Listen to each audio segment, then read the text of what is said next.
तो star martial God technique के पिछले एपिसोड में हमने देखा कि वह लड़का सिंघे की बात सुनकर उस पर काफ़ी ज़्यादा गुस्सा हो जाता है और अब वह सिंघे पर अटैक कर देता है। पर सिंघे बड़े ही आराम से उसके अटैक को ब्लॉक कर देता है और उसके हाथ को पकड़कर मोड़ देता है, जिससे वह लड़का दर्द से चिल्लाने लगता है। अब सिंघे बोलता है, भले ही हमारी ये फैमिली तुम्हारी लीन फैमिली से कमज़ोर हो, पर इसका मतलब यह नहीं कि कोई भी आकर हमें मारकर चला जाएगा। वहीं वह लड़का दर्द से चिल्ला रहा होता है और अब वह अपनी मदद करने के लिए लिंग जू को बुलाता है। अब लिंग जू गुस्से में सिंघे पर अटैक करता है, पर तभी बिग एल्डर उसके अटैक को ब्लॉक कर देता है और बोलता है कि बच्चों के फाइट में हम पेरेंट्स को इंटरफेयर नहीं करना चाहिए। तभी लिंग जू बिग एल्डर से बोलता है कि वह सिंघे से उस लड़के का हाथ छोड़ने के लिए बोले। अब बिग एल्डर सिंघे की ओर देखता है, जिस पर सिंघे उस लड़के का हाथ छोड़ देता है। अब सिंघे बोलता है, लिंग जू, आज तक हमारी फैमिली ने किसी को भी परेशान नहीं किया, पर अगर कोई हमारी फैमिली को परेशान करने की कोशिश करेगा तो वह लोग उसे ऐसे ही नहीं जाने देंगे। अब लिंग जू बोलता है, सिंघे, मैं इस बात को कभी नहीं भूलूंगा। और अब लिंग जू उस लड़के को लेकर वहाँ से चला जाता है। बिग एल्डर बोलता है, सिंघे, तुम काफ़ी ज़्यादा स्ट्रांग हो चुके हो और तुम्हें लगातार स्ट्रांग होते हुए देखकर मुझे काफ़ी ज़्यादा खुशी मिल रही है। और अब बिग एल्डर वहाँ पर सिंघे को कल्टीवेशन करने के लिए बोलकर जाने लगता है। तभी जाते हुए वह बोलता है कि चाहे कुछ भी हो जाए, इस लेक के मिडल में जो आइलैंड है, सिंघे उस पर ना जाए। सिंघे बोलता है, ठीक है, वह इस बात का ध्यान रखेगा। और अब बिग एल्डर वहाँ से चला जाता है। अब सिंघे उस जगह पर बैठकर अपनी कल्टीवेशन प्रैक्टिस करने लगता है और तभी उस लेक में से पावर निकलकर सिंघे के अंदर जाने लगती है। अब थोड़ी देर बाद सिंघे देखता है कि यहाँ पर थोड़ी ही देर कल्टीवेशन प्रैक्टिस करने से सिंघे की पावर काफ़ी ज़्यादा बढ़ गई है। अब उस लेक में सिंघे को कोई चमकती हुई चीज़ दिखाई देती है, जो देखकर सिंघे उस लेक के अंदर उसके पीछे जाता है। अब सिंघे उस जगह पर पहुँचता है तो वह देखता है कि वहाँ पर एक बहुत बड़ा मोती होता है, जो देखकर सिंघे काफ़ी ज़्यादा हैरान होता है। अब सिंघे उस मोती के पास जाकर उसे छूने की कोशिश करता है, पर तभी उस मोती से काफ़ी प्रेशर से पावर बाहर निकलता है, जिससे सिंघे उससे दूर हट जाता है। और अब उस मोती के अंदर से तेज़ी से एक मछली बाहर निकलकर भागती है, जो देखकर सिंघे काफ़ी हैरान हो जाता है। वहीं दूसरी ओर उस मोती के टुकड़े टुकड़े हो चुके होते हैं। अब सिंघे उस मोती के पास कुछ पर्पल स्टोन को चमकते हुए देखता है।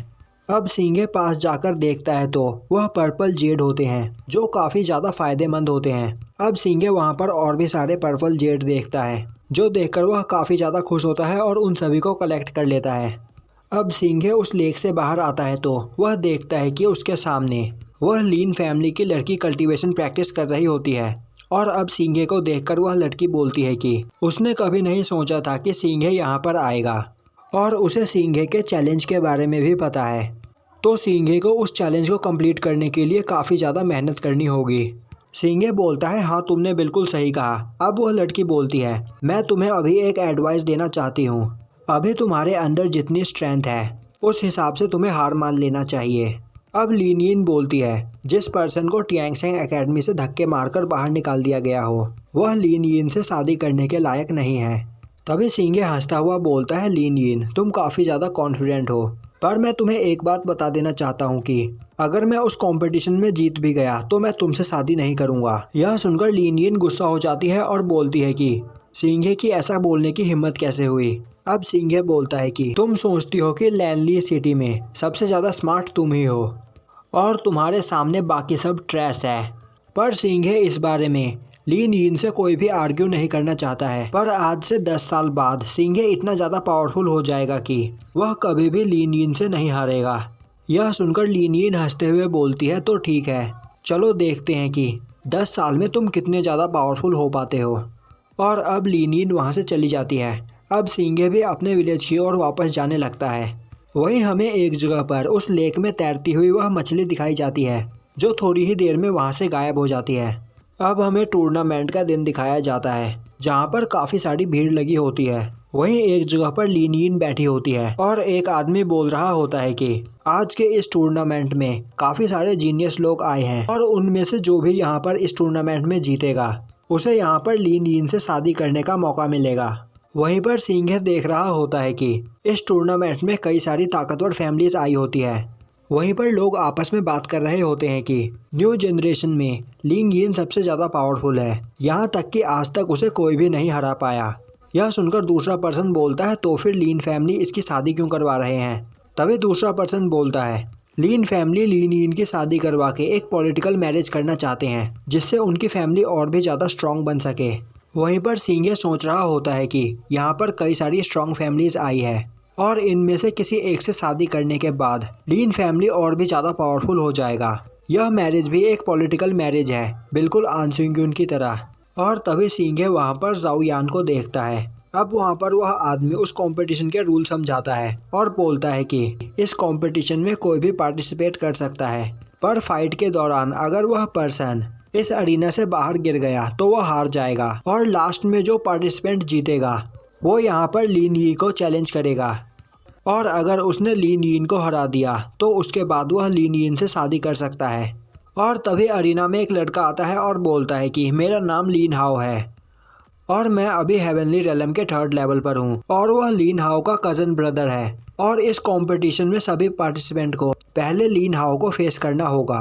और तभी एक लड़का जंप करके अरीना के अंदर आता है और लीन हाओ को फाइट के लिए चैलेंज करता है।